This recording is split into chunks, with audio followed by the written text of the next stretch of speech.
Connor, welcome to the show, man. How are you doing today? I'm doing great. How's everybody doing?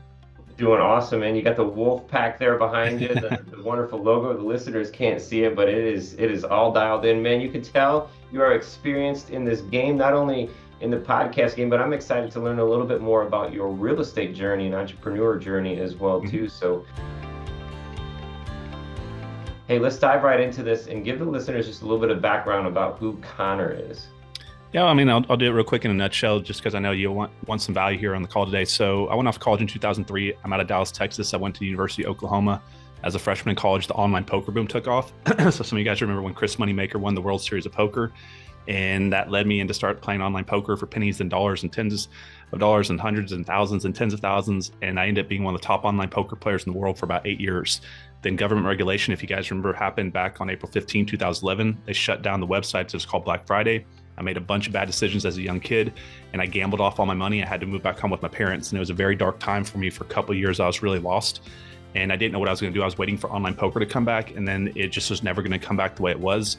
And I stumbled into personal education and self-growth. I came across Think and Go Rich and Napoleon Hill and his black and white recordings of 17 Principles of Success. And I started reading books, and I was playing live poker still at the time.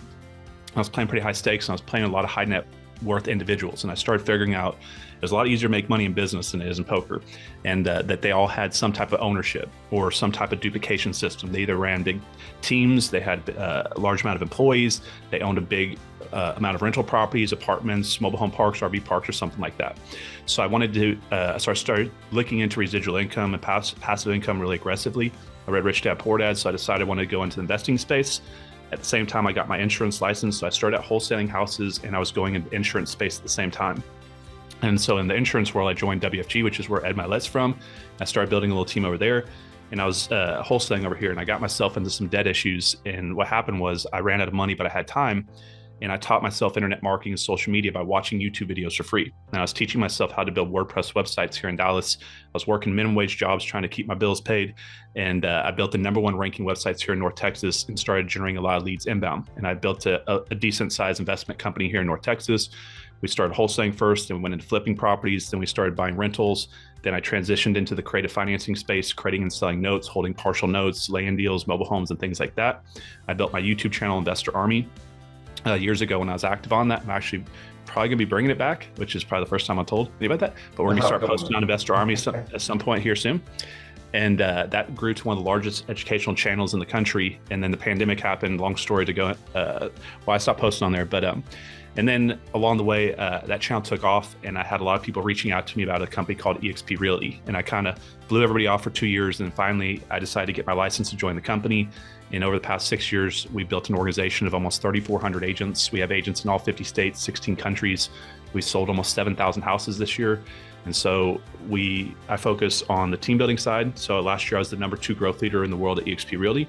And on the investment side, I'm still doing things. I'm buying apartments, investing apartments, single family flips, and still building the rental portfolio. Those times when you need capital, you need money, and it's like, okay, then here comes these assets that you do control up on the chopping block, and it's always, for me, it's always like, no, no, no, no, I don't want to sell them. I don't want to sell them. Yeah, so you're actually doing the right thing. So one of the biggest mistakes a lot of investors that have been around will tell you is they should have kept more of their properties. So I started out wholesaling. I probably wholesaled close to 100 houses in a pretty short window of time. My average wholesale deal was probably like 10K, maybe, give or take. So maybe like 5 here, 13 there, but averaging out probably like 8, 10, or 12. So let's just say 10. So that's like $1 million. So that's, people would be like, that's pretty good. You know, this is $1 million. But all those houses, if I had figured out how to control them back in 2014 and 2015, they all went from 150 to 250, or 175 to 290, or 200 to 310. So almost every one of those houses in my market has had a 6-figure appreciation for the most part when you really look at back, when I go back and look at it. So if I had figured out how to control those houses over time, what would that be? 100 houses by $100,000 in appreciation, that's $10 million, right? See a video that you have, it was a while ago you posted it, but it says 9 types of houses to never buy. Do you remember that? What jumped into your mind on the 9 types of houses never to buy? I do remember that video. Somehow became my biggest video. Yeah. And yeah, so there's a lot of types of houses you don't want to buy. You want to buy houses that have the right type of layout. So as our population gets older, a lot of buyers want to have their main bedroom, the master bedroom downstairs. You don't want to have the master bedroom upstairs. Not too big a deal, but you will cut out part of your market share. A lot of times if you have bad layouts in a house where, let's say, like, you're gonna have a whole family living there and there's only one bathroom and everybody has to go through that hall and through that one bedroom to get to that one bathroom, this is gonna deter a lot of buyers. Let's say like a 1-1, I think I put in that video, like a 1-bedroom, 1-bath apartment. These are very limited, or I mean a little small house, those are limited. You wanna be very cognizant of the environment around the property, meaning what does it back up to and what does it surround.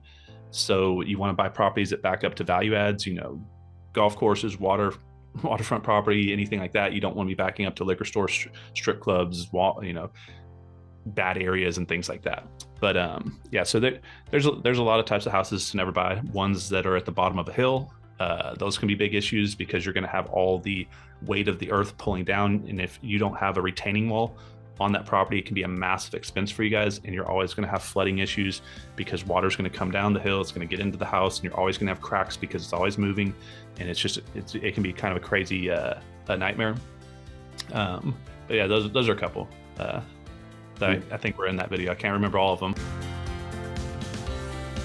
If you could go back, say 10 years, and that puts us right around 2014, right? Yeah. If you go back 10 years, all this knowledge, experience that you have now, set beside somebody maybe on that similar path as you, Connor, and with the idea of, hey, I know what I want in life. I feel like I know what I want to have these goals, have these values. What would you tell that person with the knowledge that you have now?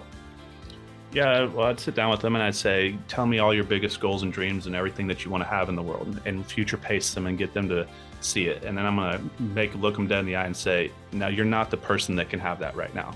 You could never have that as who you are currently today. But the good thing for you is you can be someone tomorrow. And then I'd explain how my path went, whereas when I was struggling in debt, I was financially bankrupt, spiritually bankrupt, emotionally bankrupt. I had no skill sets. I wasn't the person that could hold that success. For example, let's say you were in great shape at one point in your life and you could lift a lot of weight, but you were in bad shape at one point in your life that you couldn't lift that weight. And I helped them understand that you're going to the gym trying to lift a weight that you can't. Now you could tomorrow if you consistently add skill sets, and I helped them understand personal growth and personal excellence and understanding how to improve yourself in every area of your life: health, wealth, your faith goals, relationship goals, community goals, and all that. And then I would explain to them, the order of skill sets to go through. So the most valuable skill set that you guys should be focusing on is your ability to communicate and influence. So everything's about influence. I'm influencing you guys right now. When you guys go talk to your friends and partners and your kids, everybody's always influencing someone. When there's a conversation, it's a battle of influence every single time.